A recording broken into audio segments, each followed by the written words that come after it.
एक शेर है। वो ये कहते हैं कि वक्त अच्छा ज़रूर आता है पर कभी वक्त पर नहीं आता।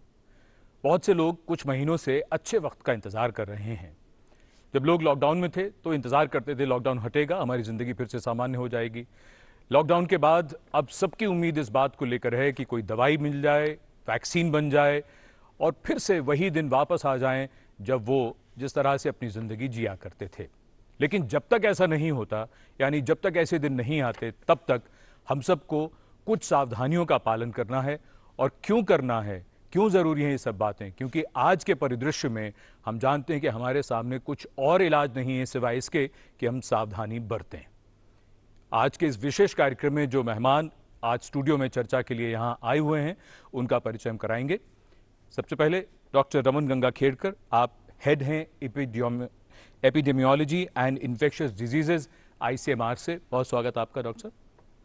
हमारे साथ हैं डॉक्टर राजेश सागर, प्रोफेसर साइकेट्री, एम्स से।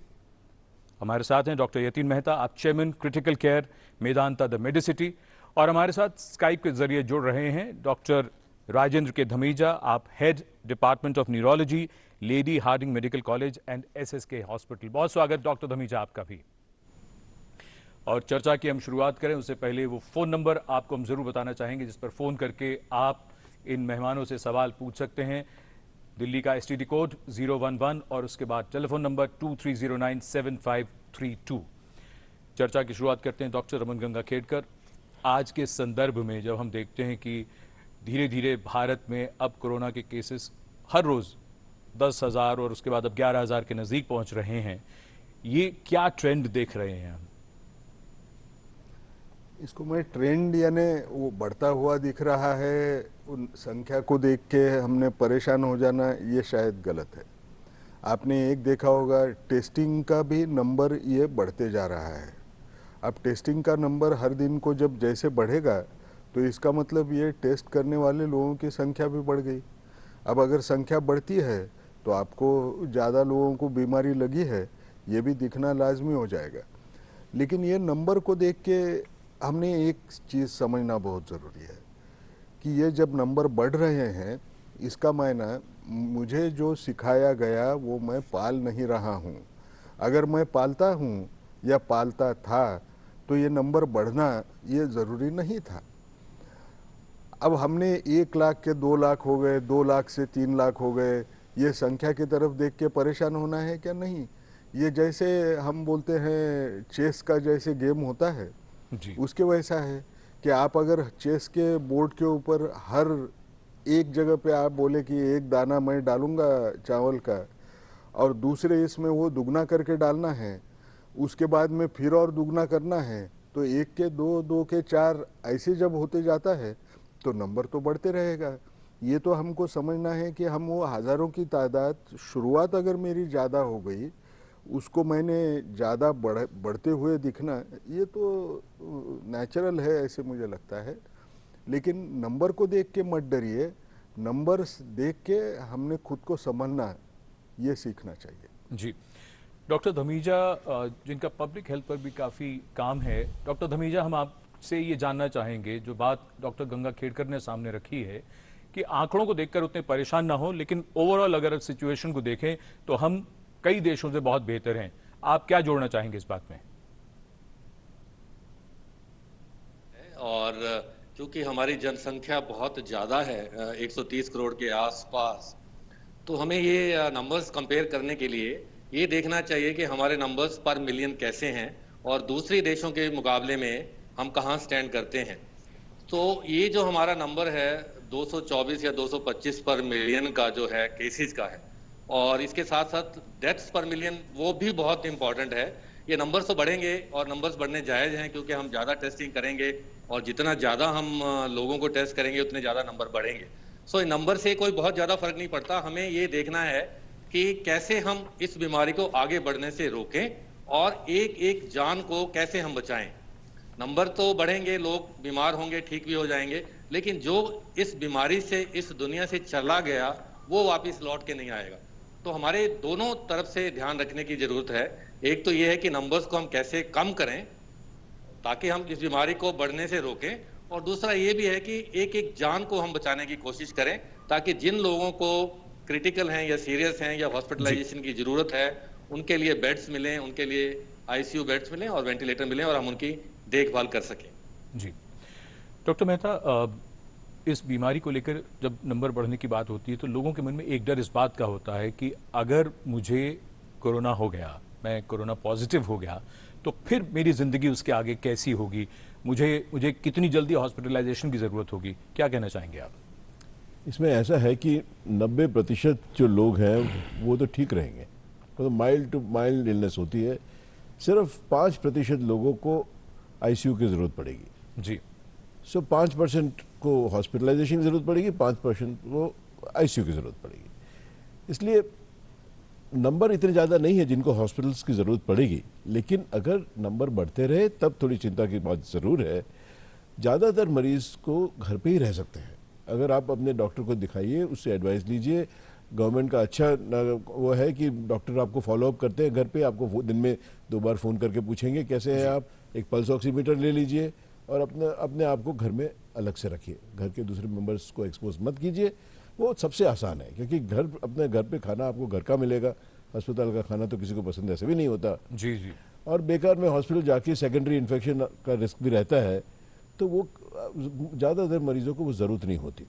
अगर आपके सिम्टम्स और ख़राब होने लगे तब आप डॉक्टर को कंसल्ट कीजिए या फिर आप अपने हॉस्पिटल में जाइए। इसका मतलब छोटी सी बात इसमें मैं और भी पूछना चाहूँगा। बहुत से लोग जब ये बात आती है कि सिम्टम्स उस तरह के नहीं है, बहुत ज़्यादा नहीं है, और आपने कहा कि ज़्यादातर लोग तो वैसे ही ठीक हो जाते हैं, तो किसी भी व्यक्ति जिसको खांसी हो, बुखार हो, टेस्टिंग की तरफ उसे जाना चाहिए या सिर्फ ये हल्के मामूली सिम्टम्स हैं, वो घर में खुद को आइसोलेट कर ले? क्या सजेस्ट करेंगे आप? देखिए, माइल्ड फीवर या थोड़ा गला खराब वो तो सीजनल भी हो सकता है। जी। एयर कंडीशनिंग ज़्यादा आपने चला दिया और आपको रात को ठंड हो गई और आपको थोड़ा सा गले में खराश हो रही है, जी जी। तो उसके लिए ज़्यादा घबराने की ज़रूरत नहीं है। अगर फीवर परसिस्टेंटली हाई रहता है और क्रोसिन को रिस्पॉन्ड नहीं करता, जी। या आपको सांस की हाई को एक्सप्लेन कर दीजिए जरा, हाई कितना हाई? लोग मेरे से पूछते हैं कहीं कि 98.6 हो गया बुखार, तो वो कोई बुखार नहीं है। 98.4 नॉर्मल होता है बुखार। अच्छा। और हर आप 2 घंटे में भी अपना टेम्परेचर चेक कर रहे हो, उसकी कोई जरूरत नहीं है। हाई फीवर मतलब माथा आपका तपना चाहिए। 100 के आसपास अगर टेम्परेचर हो जो क्रोसिन को रिस्पॉन्ड नहीं कर रहा, तब वो चिंता की बात है। तो ऐसा 99.5 तक कोई ऐसी चिंता की खास इतनी बात है नहीं। और डॉक्टर को कंसल्ट कीजिए, टेस्ट करना है कि नहीं वो डॉक्टर पे छोड़ दीजिए, या फ्लू क्लिनिक आप जाएंगे तो वहाँ डिसाइड करेंगे कि ज़रूरत है कि नहीं। जी। तो वही ज़्यादातर तो घर पे ही अपना ठीक रहेगा। अगर आपको रिस्क फैक्टर्स है, जैसे आपकी उम्र 60 साल से ज़्यादा है, आपको डायबिटीज़ है, आपको किडनी डिजीज़ है, कैंसर की बीमारी है, स्टीरॉइड्स ले रहे हैं अस्थमा की वजह से या किसी और रूमेटॉइड डिजीज़ की वजह से, तब आपका रिस्क थोड़ा बढ़ जाता है। इसलिए उसमें आपका थ्रेशोल्ड थोड़ा लो होना चाहिए जल्दी डॉक्टर को बुलाने का। नहीं तो यहाँ जवान आदमी जिनको और कोई बीमारी नहीं है, डायबिटीज़ नहीं है, शक्कर की बीमारी नहीं है, उनको कुछ नहीं होगा। लेकिन घर में अगर कोई इम्यूनो कॉम्प्रोमाइज है और किसी और को बुखार वगैरह होता है तो खुद को वो अलग कर ले उनसे। ये आप जरूर सजेस्ट करना चाहेंगे। फिलहाल महाराष्ट्र से सुनील जी हैं टेलीफोन लाइन पर। सुनील जी, बहुत स्वागत आपका, क्या जानना चाहते हैं बताइए। सुनील जी, सवाल पूछ सकते हैं आप। हाँ जी, मेरा सवाल था, अगर हम लोग बाजार जाते हैं जी, तो वहाँ पे हम लोग कुछ पेमेंट करते हैं बाय कैश जी, तो वो जो हमको सामने से छुट्टा पैसा या नोट मिलते हैं जी, तो वो कैसे डीइंफेक्ट कर सकते हैं हम लोग? ये सवाल इस कार्यक्रम में कई बार जवाब दे चुके हैं डॉक्टर रमन गंगा खेड़कर। बताइए साहब, क्या करें लोग? नहीं, सबसे आसान ढंग हमको एक याद रखना है, मैं कोई भी चीज़ जिसको एक से ज़्यादा व्यक्ति ने छुआ होगा, जिसमें अगर मुझे शक है कि इसमें कोरोना वायरस रहने का चांस होगा, तो मैंने मेरे नाक और मुंह को हाथ लगाना नहीं है। घर जाके आपने अपना हाथ जब तक आप साफ न करें तो चेहरे के नज़दीक उसको लेके जाना नहीं है। ये भी अगर सावधानी हम बरतें तो भी अच्छा होगा। जहाँ तक हो सके अगर मैं क्रेडिट कार्ड से पे करूँ वो सबसे अच्छा है, क्योंकि वो ट्रांजैक्शन में ज़्यादा हाथ लगने का चांस उतना ही कम हो जाता है। लेकिन एक ही सावधानी कि जहाँ भी कभी हाथ लगे, हमको शक होए, तो हमने साबुन से हाथ धोए बगैर और जगह पे लगाना नहीं है। लेकिन ये जो पैसा घर लाएंगे उसका क्या करें डॉक्टर साहब? जो पैसा घर में लाएंगे उसको एक पहले ही अंदर रख दीजिए, और जो कॉइन्स होंगे उसको अगर धोना है धो लीजिए साबुन के पानी से। बाकी तो उसको कुछ करने की जरूरत नहीं है। जब भी कभी आप ऐसी चीज को हाथ लगाए, इसलिए प्रिंसिपल एक ही याद रखना है जी। कि जहां हमको शक होगा, हमारा हाथ धोए बगैर हाथ मुंह को या नाक को लगना नहीं। जी। डॉक्टर राजेश सागर, लॉकडाउन में लोग रहे, उसके बाद अब जो माहौल है, एक तरफ वो लोग हैं जो खूब बाहर निकल रहे हैं, जिनको लगता है कि अब ठीक है, सब ठीक हो रहा है तो हमें खूब बाहर निकलना चाहिए। हालांकि बार बार ये कहा जा रहा है कि जब तक ज़रूरत ना हो बाहर ना जाएं। लेकिन लॉकडाउन में रहने के बाद और उसके बाद के माहौल में कई लोग ऐसे हैं जो डर और निराशा में भी हैं, जिनके भीतर ये भावना आ गई है कि अगर बाहर निकलेंगे तो हमें बीमारी ना घेर ले। कुछ लोगों से बात हुई, कुछ लोग ये भी कह रहे हैं कि हम तो अब घर से तब निकलेंगे जब तक वैक्सीन नहीं बन जाती। कुछ ऐसे बुजुर्ग भी हैं, वो कहते हैं कि भाई हम तब तक तो अब घर से नहीं निकलेंगे। बच्चे पार्क में खेलने अभी नहीं जा रहे हैं, माँ बाप भी डरते हैं कि बच्चे इस तरह से जाएंगे। तो आप क्या कहना चाहेंगे, ये जो डर और निराशा का माहौल जिन लोगों में है, वो क्या करना चाहिए उनको? नहीं, करने के लिए बहुत कुछ है, और सबसे जो ज़रूरी बात यह है कि हमारा जो मन है, जो हमारा माइंड है, वो काफ़ी हद तक अफेक्टेड होता है हमारी बॉडी से। अगर हमारे शरीर में कोई परेशानी है तो उसका अफेक्ट हमारे मन में होता है, और इवन जो एनवायरनमेंट में होता है, जो वातावरण में होता है, उसका भी अफेक्ट हमारे मन में होता है।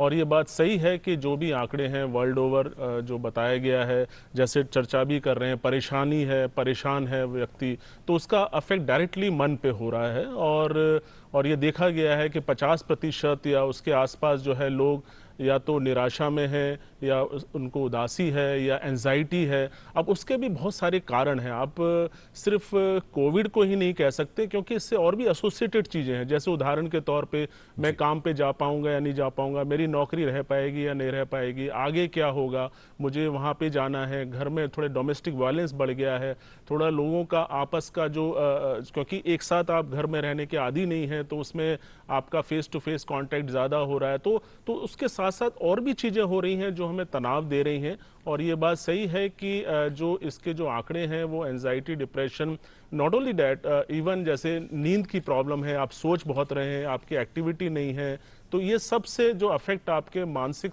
लक्षणों पे हो रहे हैं। और इसकी चर्चा हमारे देश में भी है, और जैसे देश के जो आंकड़े आए हैं वो भी 50% कहते हैं। लेकिन हमारा संदेश यही है कि इसको सोचें कि अपने मन को पॉजिटिव रखें, और कैसे मैं इससे लड़ सकता हूं, और जो सावधानी बरतनी है तो बरतनी है, लेकिन अपने आप को जितना आप अपने मन को पॉजिटिव रखेंगे और सोचेंगे कि मुझे एक अपना रूटीन बना के रखेंगे। हालांकि इस पर और चर्चा कर सकते हैं क्या क्या करेंगे करना है, क्योंकि पॉजिटिव अगर रखना है तो कैसे पॉजिटिव रख सकते हैं, ये बड़ी महत्वपूर्ण बात है। फिलहाल तेलंगाना से सर्वेश जी हैं टेलीफोन लाइन पर। सर्वेश जी, सवाल पूछिए आप।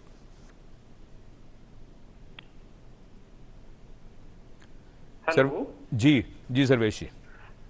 नमस्कार सर, सभी मान्यवरों को। आपको भी नमस्कार। क्या जानना चाहते हैं आप?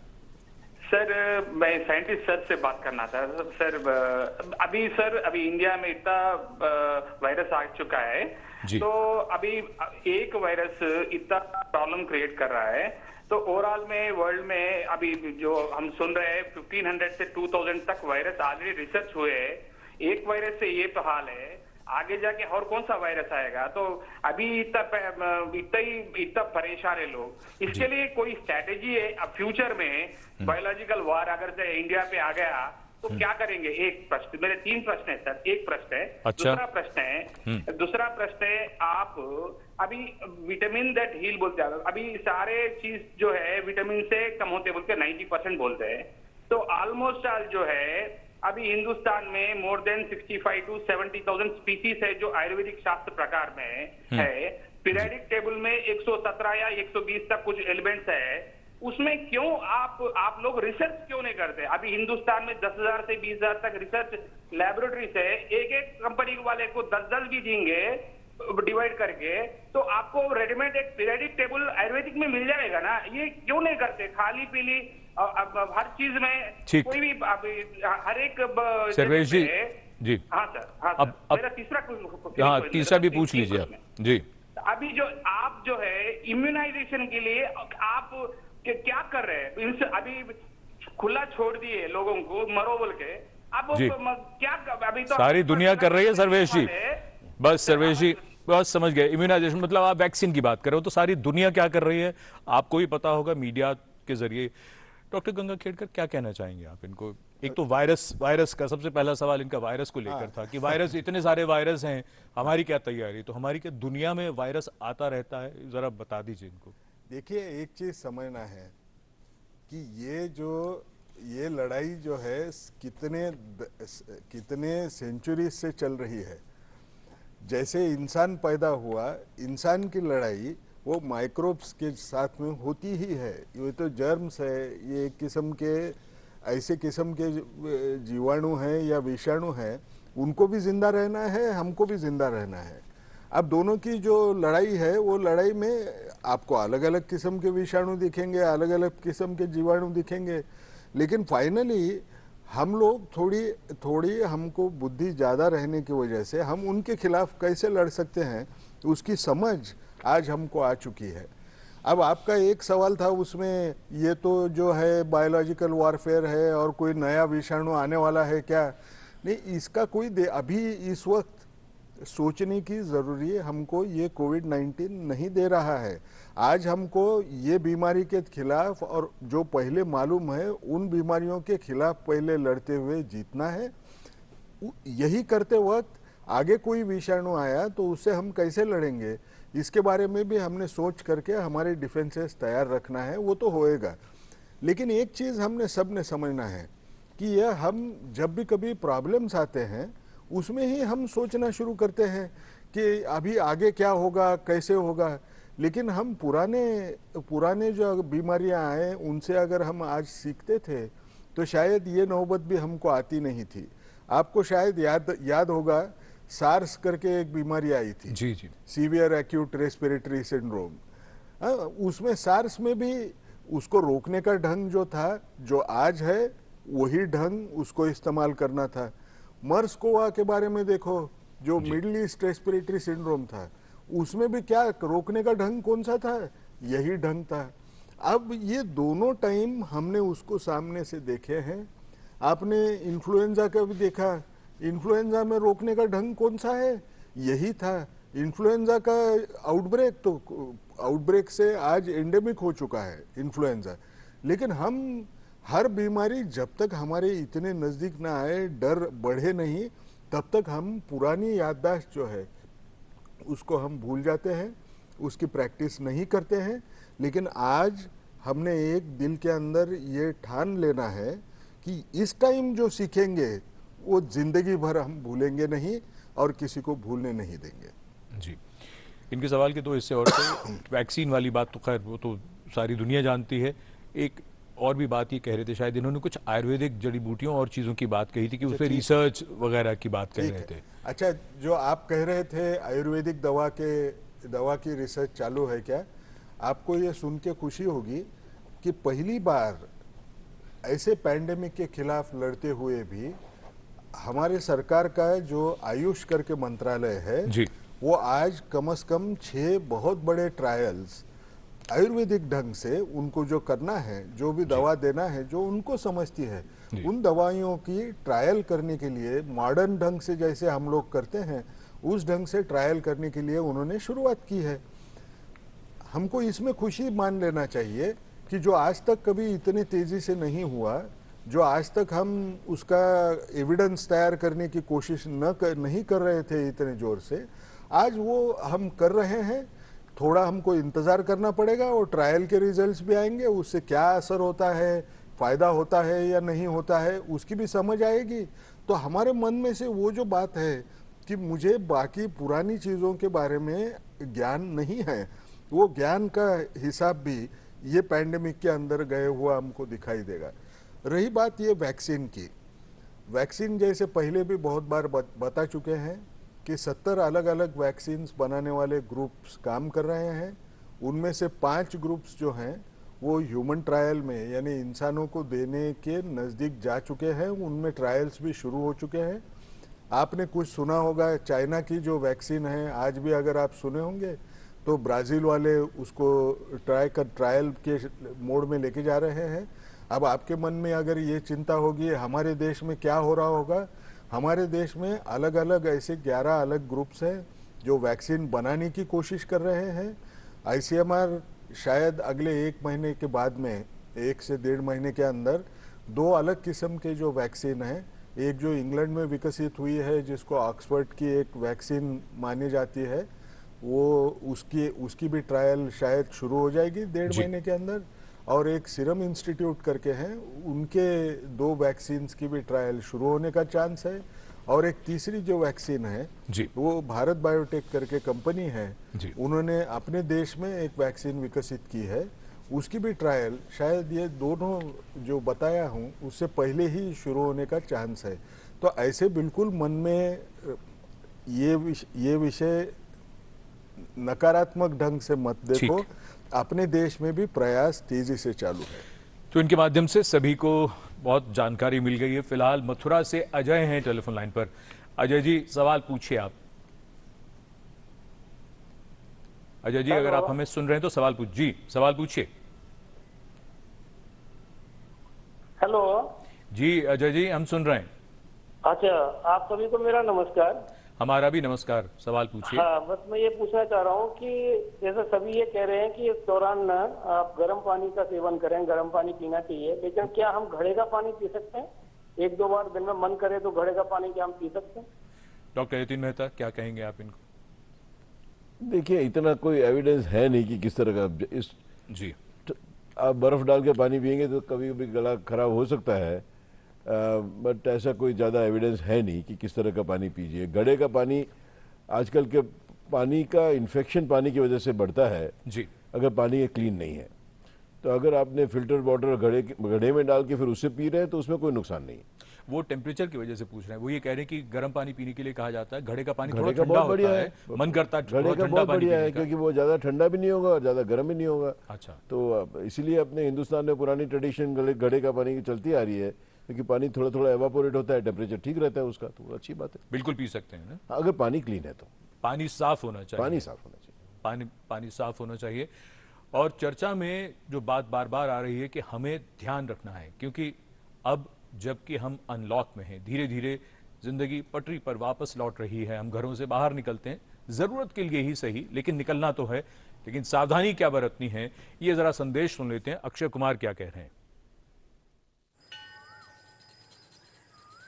अरे बबलू, लॉकडाउन खुलते ही टहलने निकल पड़े।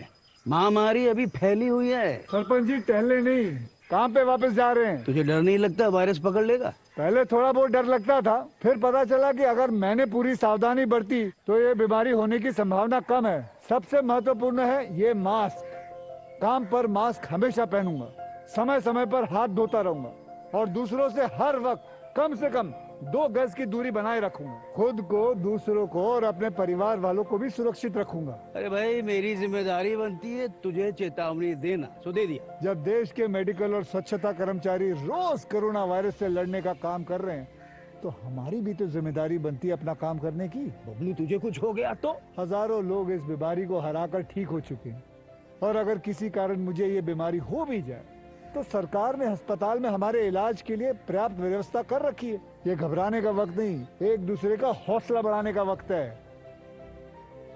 अरे ऐसे क्या देख रहा है? तू काम पे जाएगा, मैं नहीं जाऊंगा, नाक नहीं कट जाएगी मेरी। चलो। मास्क। हाँ, मास्क। अरे नाक तो ढक लो। हाँ। कोरोना वायरस से हमें लड़ाई जारी रखनी पड़ेगी, पर उससे डर कर नहीं, पूरी सावधानी के साथ डट कर चलिए। रुकी जिंदगी को आगे बढ़ाएं, देश को आत्मनिर्भर बनाएं। जय हिंद। मास्क जरूरी है और बाकी तमाम सावधानियां बेहद जरूरी हैं। हमें घर से बाहर भी निकलना है, काम भी करने हैं, लेकिन ये तमाम बातों को याद भी रखना है। चर्चा को आगे बढ़ाते हैं। डॉक्टर मेहता, पिछले दिनों में ये बात आई कि कोविड-19 की वजह से जो मरीज हैं, जो रोगी हैं, उनमें क्लॉट्स भी बनते हैं, थ्रोम्बोसिस भी होता है। ये किस तरह की समस्या होती है और इससे क्या क्या चीज़ें होती हैं? देखिए, ये इस बीमारी की एक खासियत है कि जो खून है वो ज़्यादा जमने का टेंडेंसी होती है जिसके क्लॉट्स बन जाते हैं, जम जाता है, और उसी की वजह से ये दूसरे निमोनिया से अलग होता है, क्योंकि दूसरी निमोनिया सिर्फ लंग में इन्फेक्शन होता है, आपने दवाइयाँ दी, लंग इन्फेक्शन ठीक हो गया, मरीज ठीक हो गया। अच्छा, इसमें ये सारे बॉडी के ऑर्गन्स को ये नुकसान कर सकता है वो क्लॉट बनने की वजह से। सबसे पहले पैर में खून जम जाता है तो डीवीटी कहते हैं, डीप वेन थ्रोम्बोसिस बोलते हैं उसको, और वहां से वो क्लॉट लूज होके वो आपके फेफड़ों में जा सकता है। अच्छा, फेफड़ों में जब क्लॉट जाता है तो आपको ऑक्सीजन, जब ऑलरेडी आपका लो है निमोनिया की वजह से, वो और नीचा हो जाएगा। दूसरा, आपके उसकी वजह से आपके हार्ट को स्ट्रेन पड़ता है, तो हार्ट फेल भी हो सकता है उसकी वजह से। पैर में, माफ कीजिए आपको रोक रहा हूँ, पैर में जब क्लॉट बनेगा तो क्या वहाँ नीला निशान या इस तरह से कोई ब्लू वगैरह कुछ होगा? डीवीटी में ऐसा होता है? जी, ब्लू हो सकता है, पर उससे ज्यादा पैर में आपकी सोजिश होगी, एक पैर में, स्वेलिंग होगी? दोनों में नहीं, एक पैर में अच्छा, सोजिश होगी। अच्छा, तो ये एक सिम्टम है।